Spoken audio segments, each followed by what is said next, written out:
Olá, seja muito bem-vindo a mais uma videoaula do nosso curso Criando Aplicativos Móveis com Delphi.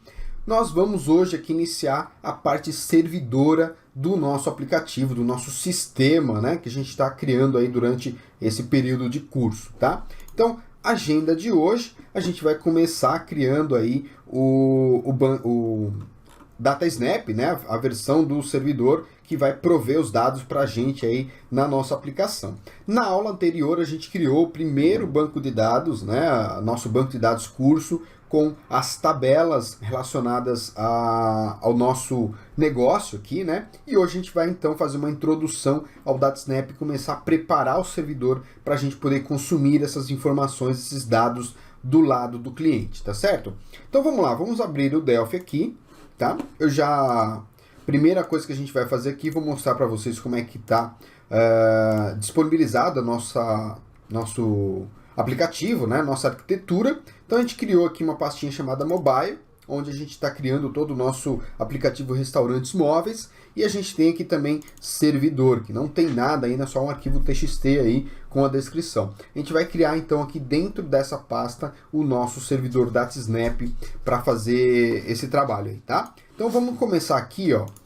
Vamos dar um File New, vamos começar com Other, DataSnap Server. Alguns de vocês provavelmente já viram alguns trechos dessa aula, né, em outros momentos, mas a gente vai aqui começar do zero, como se a gente não tivesse absolutamente nenhum conhecimento em DataSnap, tá certo? Nós vamos começar aqui vendo a seguinte opção, né? Nós temos três opções aqui, né? DataSnap REST Application, DataSnap e DataSnap Web Broker Application, tá? Diferença entre essas três opções, tá? Essa do meio aqui é a única que a gente não vai utilizar de maneira nenhuma. É a opção que a gente poderia utilizar aí junto com DB Express, né? Uma suite, um framework de componentes um pouco mais antiga, né? No DataSnap, que hoje não é mais utilizado. A gente está utilizando hoje o FireDAC. Então, para utilizar o FireDAC, nós vamos utilizar aqui ou o DataSnap REST Application ou o Web Broker Application. A diferença principal é que o Web Broker ele dá total compatibilidade com os servidores DataSnap mais antigos, né, que utilizavam lá o IAPP Server, que era uma interface daquela época, tá? A gente não vai utilizar isso hoje. Então nós vamos utilizar o DataSnap REST Application, tá? Ok. Ele vai pedir para a gente aqui, a partir da versão Tóquio do Delphi, eu posso gerar servidores DataSnap também para Linux. Então, o nosso servidor de aplicativos poderá ser implementado também no Linux, tá? Deixar debaixo aí de um Apache, por exemplo. A gente não vai utilizar isso, tá? Então, Next, vamos para a próxima janela. A gente tem aqui quatro opções. Apache Dynamic Link Module, tá? Standalone Console Application, Standalone GUI Application e ZAP Dynamic Link Library, tá? A primeira opção é para a gente criar um módulo do Apache que vai rodar em tanto no Windows quanto no Linux, né? Console Application, Standalone Console Application, ele vai funcionar como um executável comum, só que no console, né? Somente em DOS, né? Em terminal, tá? A terceira opção é a que a gente vai utilizar, que é um GUI com interface, né, com interface gráfica. E a última seria para a gente poder distribuir esse servidor no IS, tá, do Windows. Tá? Então a gente vai utilizar aqui o GUI Application. Next, essa daqui vai ser a característica visual do aplicativo que a gente está utilizando, né, que está criando lá o servidor DataSnap. Ele pode ter uma interface VCL, né, Visual Component Library, ou FireMonkey Application. A gente vai utilizar aqui o VCL mesmo, tá? No Next, qual a porta que a gente vai utilizar para trabalhar com esse DataSnap? Não preciso aqui de especificar nesse momento, eu vou usar 8080 mesmo, tá? Eu posso mudar isso aqui com o tempo no futuro, tá?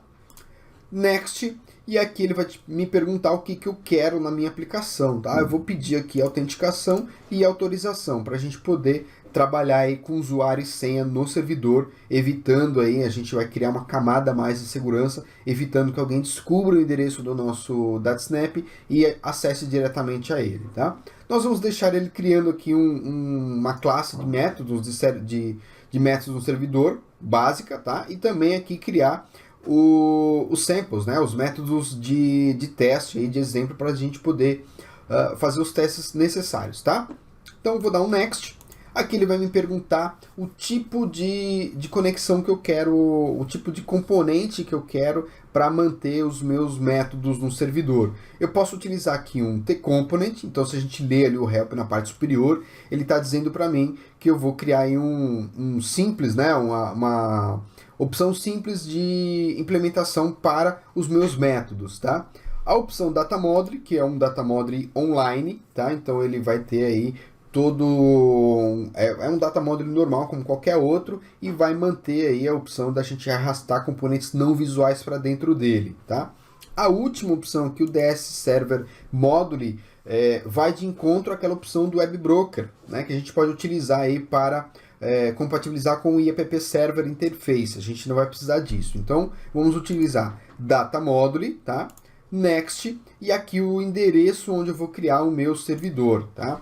Então eu vou colocar aqui em C2 pontos, cursos, tá? Cursos e aqui na opção de... perdão, coloquei no lugar errado aqui, né? Cursos, o nosso exemplo, tá? Aplicativo exemplo e nosso servidor. Ok, vou dar um finish, ele vai criar alguns arquivos pra gente, tá? Muito bom, ele criou para nós aqui o nosso servidor, tá? A primeira coisa que a gente vai ter aqui, que ele vai mostrar, é a interface gráfica da janela principal desse servidor. Um server method, tá? Como eu falei, é um data model online, né? E também aqui meu web model com todas as características aqui, todos os componentes relacionados ao nosso trabalho, tá? Então aqui está tudo que eu preciso utilizar no nosso aplicativo, tá certo? Nós vamos salvar essas units, então aqui nós vamos começar salvando esse primeiro formulário, tá? Nós vamos dar um nome para ele de fmain e vamos salvar esse cara como unt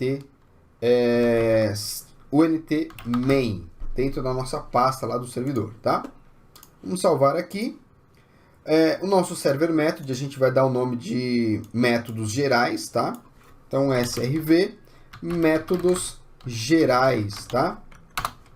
E vamos salvar ele também aqui como unt srv métodos gerais, tá? Ok. Vamos salvar o segundo aqui como wm, né? Vamos dar o nome aqui para wm. Não mudei ali o nome do outro, né? O name do outro. Vamos mudar aqui também o outro arquivo, tá? wm, e vamos salvar ele como unt wm, tá? unt wm. Vamos só mudar o nome do outro aqui, né? Do método, né? Já mudei aqui, né? Acabei até esquecendo que eu mudei aqui, tá? Então, srv métodos gerais, tá? E salvar, evidentemente, o nosso projeto, né? Como eu já salvei na primeira etapa, então ele não vai pedir para eu salvar novamente. Então, aqui é o meu servidor, tá? Então, posso executá-lo e o nosso servidor DataSnap estará praticamente pronto, tá?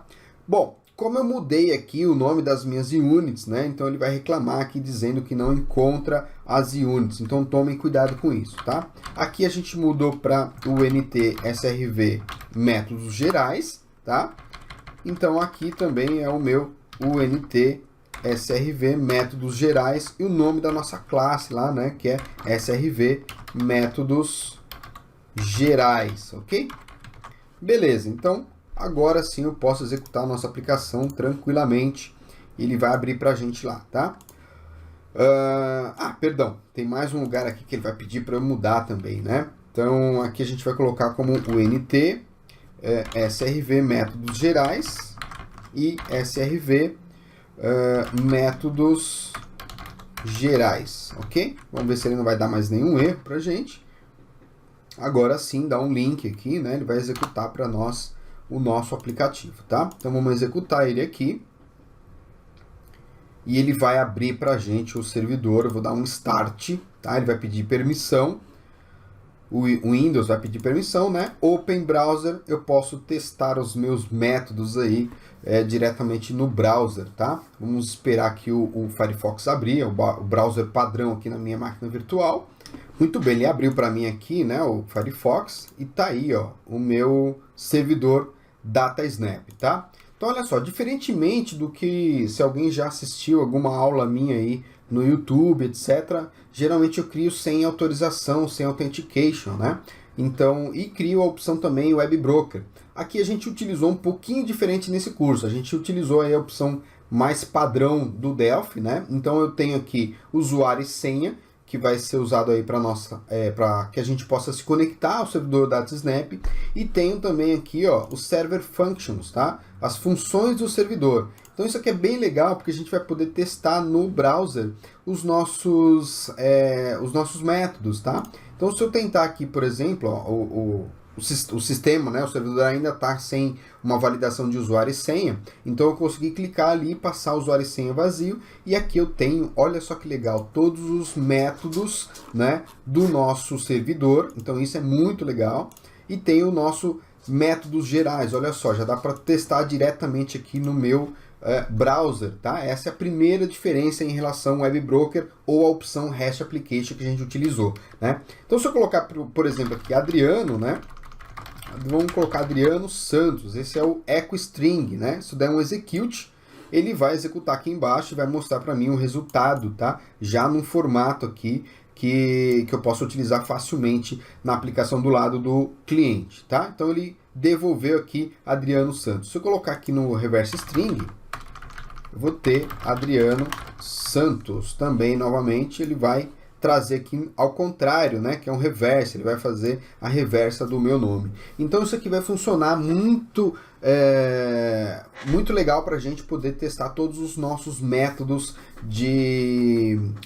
do lado do servidor, ok? Então eu vou explicar um pouquinho desse servidor DataSnap, que é um pouquinho diferente do que a gente está acostumado, tá? E aí a gente vai ver aí os principais componentes, tá? Vamos lá, primeira coisa. Aqui a gente não vai mexer em nada, a gente poderia melhorar um pouco essa interface, colocar, por exemplo, o IP, aí, o nome das pessoas que estão conectadas no nosso banco, etc., no nosso servidor, né? Mas a gente não vai fazer isso nesse curso, tá? Aqui a gente tem um server method, né? Então todos os métodos e todas as conexões com o nosso banco de dados vão ser feitas nesse server method, tá? O server method, ele pode ser utilizado, nós podemos ter mais de um server method no nosso servidor DataSnap. Então, por exemplo, a gente poderia ter aí um server method, se a aplicação ficar muito complexa, né? Eu posso ter um server method só para cardápios, por exemplo, só para gerenciar a parte de pratos, ID do prato, etc e tal. E posso ter um outro server method só fazendo, sei lá, a parte de pagamentos, né? Enfim, a gente pode aumentar bastante o leque aí de opções tendo mais de um server method, tá? E aqui a gente vai digitar, né, todos os nossos métodos aqui na parte de programação no public. Então tudo que está publicado aqui, public, né, é o que a gente vai enxergar do lado do cliente. Então a gente vai ter aqui o get restaurantes, né, get usuários, a gente vai ter uma opção de new usuário, cadastrar usuário, né? Então aqui a gente vai ter todas essas informações. Perfeito? O nosso web module é a porta de entrada para o nosso servidor DataSnap. Então é aqui onde as conexões acontecem, né? E é ele que também exporta os dados para a gente consumir do lado do cliente. E quando eu falo em cliente, pode ser um mobile, pode ser uma aplicação web, etc, né? A gente não vai ver nessa aula aqui todos os componentes, mas eu vou explicar aqui o máximo possível, tá? Esse DS Server 1 é o componente que efetivamente recebe as requisições, né, e quando são feitas aí pela aplicação cliente. Perfeito? Nós temos também aqui um DS Server Class. Esse cara aqui é o responsável, tá, por exportar as classes, tá, os server methods e os métodos que estão lá no servidor. Então se a gente clicar aqui, ó, ele tem um persistent class, então ele vai exportar aqui o NT server methods, né, o SRV métodos gerais aqui, e a classe dele, né? Então tudo que está ali dentro daquela classe vai ser exportada então para ser consumida do lado do cliente, ok? Bom, a gente tem algumas configurações aqui de HTTP no HTTP Web Dispatcher, tá? Que a gente pode mexer aqui em algumas propriedades, etc, né? A gente não vai se aprofundar muito nesse cenário, o curso não é um curso de DataSnap, então a gente não vai ver tudo no detalhe, tá? E a gente tem outras opções, Webfile, Dispatcher, que são informações sobre arquivos que podem ser trafegados de uma ponta para outra. Tem o componente de autenticação, esse componente é importante pra caramba pra gente, tá? Porque a gente vai criar aí uma camada de autenticação, então nós temos aqui, ó. Então a gente tem aí o OnUser Authenticate e o OnUser Authorization, autorize, né? Então a gente pode entrar aqui, ó, eu posso trabalhar nisso daqui. Então eu posso trabalhar aqui e criar a minha validação, a validação do meu aplicativo, né? Isso aí pode ser uma validação do banco de dados, pode ser um token, pode ser uma série de coisas aí que podem ser utilizadas. Por enquanto ele está com um valid igual a true, ou seja, ele vai passar aí sem usuário e senha. Mas percebam que eu tenho aqui user e password, que eu posso receber da minha aplicação cliente e depois fazer o trabalho, tá? Tenho também aqui as opções de user roles, né? Que são as regras de acesso ao meu servidor. Então dá para brincar bastante com isso daqui, tá certo? E aqui também no autorize, né? Mais uma camadinha aí de autenticação para poder acessar o nosso servidor DataSnap. Perfeito? E outros componentes, aí, outros controles que vão ser utilizados ao longo do período, né? A gente tem aí inclusive dois componentes aqui que são os componentes que devolvem em formato JSON as informações lá que foram utilizadas, que foram chamadas, né, pelo lado do cliente, tá? A gente não vai utilizar isso por enquanto. Beleza? Então basicamente é isso. Nas próximas aulas a gente vai começar a desenvolver as primeiras janelas utilizando o servidor DataSnap. O que a gente vai fazer? Nós vamos criar aí, começar pelo cadastro, né? A gente vai ter um cadastro de pessoas, né? Um cadastro de usuário, então o usuário vai poder entrar no sistema, dizer que não é cadastrado e vai se cadastrar ao serviço, né? Então a gente vai começar aí pelo cadastro do usuário. Logo em seguida a gente vai fazer então o login do usuário no aplicativo, né? E aí a gente vai continuar as aulas fazendo o consumo do servidor DataSnap e o desenvolvimento da janela, tá certo?